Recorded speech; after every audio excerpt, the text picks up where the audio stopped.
Joining me now from Kenner, Louisiana, is the #2 Republican in the House, Steve Scalise of Louisiana. Congressman Scalise, welcome back to Meet the Press, sir. Chuck, good to be back with you. Due to an accident on email, we know some of the talking points that the White House has sent over to House Republicans, including the defense that they have is saying there was no quid pro quo in the phone call, that in itself should be enough to stave off of impeachment. But I am curious, when you hear and read the phrase, I want you to do us a favor, though. And you know, again, I think the president of Ukraine has the internet, so he knew that aid was frozen. How do you interpret it if it's not a quid pro quo? How do you interpret it, I need us to do us a favor, though? Well, first of all, Chuck, if you read that sentence, what the president is talking about is CrowdStrike. He's talking about the 2016 Does that make it better? With our election by Russia. Does that make it better? Well, President Trump is trying to look into the interference by Russia so it doesn't happen again. I thought you would want to be concerned about making sure that doesn't happen again as well. Well, let me ask you this, though. That's what he's talking about, not Joe Biden. The intelligence community, his own intelligence folks have said it was Russia that did the hack. He's the only person that seems to believe that Russia didn't do the hack. So the CrowdStrike, does that even make you more? Not at all. Does that make you more disturbed that he doesn't believe our own intelligence? Well, CrowdStrike, first of all, was the one who got the server, and they never shared it with the FBI. They've never shared it with anybody. There's still a lot of information we're trying to find out about how the Russians interfered with our election when Barack Obama was president. And I'm glad President Trump continues to look into that interference so it doesn't happen again. He's the one trying to root it out. By the way, President Trump is the one who's been standing up to Russia. They talked about Javelin missiles in that call. President Trump sold Javelin missiles to knock those tanks out that Russia was sending into the Ukraine. Obama wouldn't sell those Javelin missiles. You might want to ask President Obama or Joe Biden why they wouldn't sell the Javelins so that Ukraine could stop Russia from coming in with those tanks. But President Trump did and continues to provide relief. We've given a lot of relief. In fact, President Trump has probably given more help to Ukraine than any other president. It seems as if you endorse the president's sort of one-man operation here by Rudy Giuliani to go around the government and try to do his own investigation. I've not understood this. If the president doesn't believe the U.S. government's assessment of what the Russians did, why doesn't he ask the FBI to investigate? Why is he asking Rudy Giuliani to go to a foreign country to do it? Do you understand? Have you been able to understand that? Well, you can ask Rudy Giuliani that, and the chairman himself said he's not even sure if he would bring Rudy. But keep in mind, the chairman said a lot of things, made a lot of baseless accusations. Chairman Schiff is the one who for 2 years was running around saying he had more than circumstantial evidence that President Trump colluded with Russia on the Mueller investigation. And that turned out not to be true. And so instead of saying, OK, we were wrong, let's move on, they continue to go down this road of impeachment, regardless of the facts. You know, they've said that there were high crimes and misdemeanors.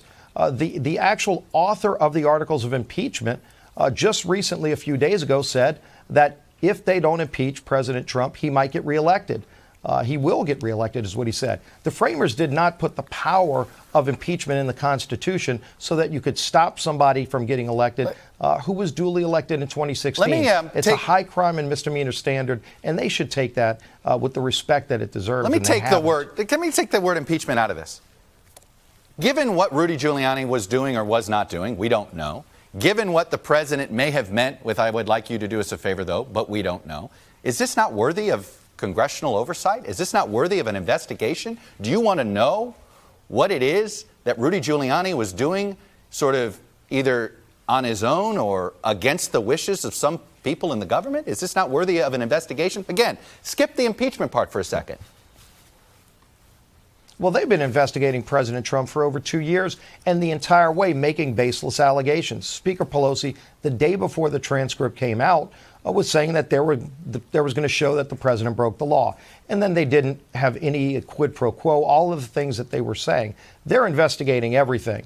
And that instead of, by the way, we should be moving USMCA to get a better trade deal. We should be passing bipartisan legislation to lower drug prices. They won't bring those bills to the floor. You approve of what Rudy Giuliani's been doing? Impeachment, Chuck. You approve of all this? Well, I mean, you can ask Rudy Giuliani. But keep in mind, Rudy Giuliani, this was in that conversation happened. Chuck, if you'd let me answer, that conversation with President Zelensky happened right after the Mueller report came out, after 2 years of an investigation, and Rudy Giuliani was the president's personal attorney in that case. So again, you can ask Rudy what he was doing. I know that what President Trump talked about was continuing to find out what happened with Russian interference in the 2016 election, because he has been standing up to Russia. And there's a strong record, by the way, of how President Trump has stood up to Russia when Barack Obama wouldn't, and Joe Biden was president when they would not stand up to Russia. Do you think it was appropriate for the president to ask a foreign leader for help investigating his chief political rival for 2020? Again, go look at what he talked about in that conversation. He was talking about the 2016 interference that happened in our election. Look, there have been media reports for years. Joe Biden himself bragged long before he was a candidate for president that he went there to Ukraine and held the $1 billion back. You know, I'm going to leave in 6 hours unless they fire the prosecutor. My goodness, Chuck.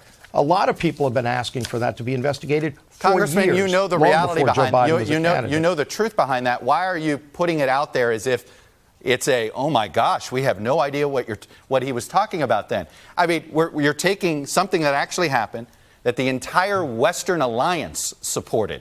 This was a bipartisan effort, as you know, in Congress that supported this effort. I don't know if the Western Alliance supported him holding back $1 billion. Of course, there was a lot of corruption. In fact, that's why Zelensky got elected with a mandate to clean up corruption. He and President Trump are talking about that in the conversation, things that both of them are doing to clean up corruption and drain the swamp. Look, all of this stuff with this whistleblower report, there were a lot of things, if you read the whistleblower report, that are concerning in terms of allegations that were very partisan. In fact, the Justice Department or the Inspector General determined that the whistleblower does have a political bias. Again, let him go forward and make accusations. Right. But a lot of these accusations have turned out to not be true. You every time I've asked you whether you have been, if you're concerned about the actions the president took, you've avoided answering the specific question and instead focused Chuck, on. Don't try to infer. Don't try to infer anything. You seem to be uncomfortable defending. You seem to. Let me put it this way. You seem uncomfortable defending the president's actions. Please don't put words in my mouth. Okay, I'll let you finish, but let me finish my statement here. I think. Well, you've made a lot of statements and accusations that aren't true, Chuck. President Trump was looking into the 2016 collusion and interference that Russia had when Barack Obama was president. And we all know that happened under Barack Obama's watch. Y'all have tried to tie it to Trump, and Trump continues to look into it. I'm glad Trump continues to look into the interference that Russia tried to do. So you endorse to have with this our election. Private investigation. Don't go through the FBI. Go to a foreign government. Wait, this isn't a private investigation. What is Rudy Giuliani Chuck. doing? This is what not. Is it? Again, you can talk about Rudy separately. There is no private investigation. There's been a public government investigation into the collusion that Russia had trying to interfere with our elections. We still haven't gotten to the bottom of it. There's still a lot of serious questions that need to be answered so it doesn't happen again. And President Trump's continued to be aggressive, not only at that, but pushing back against Russia in many other ways. I mentioned the Javelin missiles. It's President Trump who sold the Javelin missiles to Ukraine so that they can bust those Russian tanks. Obama didn't do that, by the way. After reading that detailed note, don't call it a transcript, you are comfortable that the president is he appears to be mixing politics and government policy.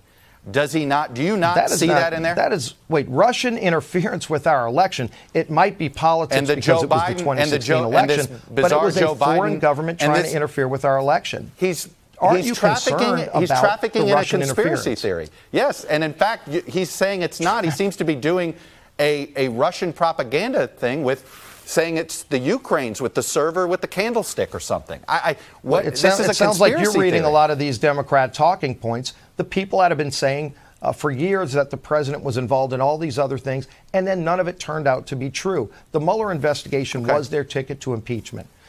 By the way, Chuck, shouldn't they first have voted to start an impeachment inquiry, which has always happened? This is only 3 times in the history of our country that Congress has moved articles of impeachment. And that they wouldn't even do that.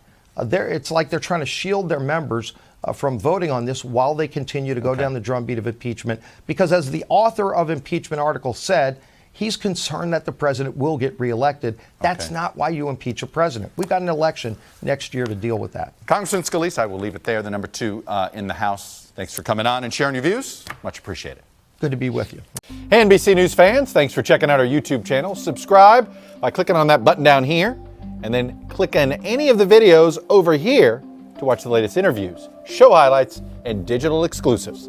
Thanks for watching.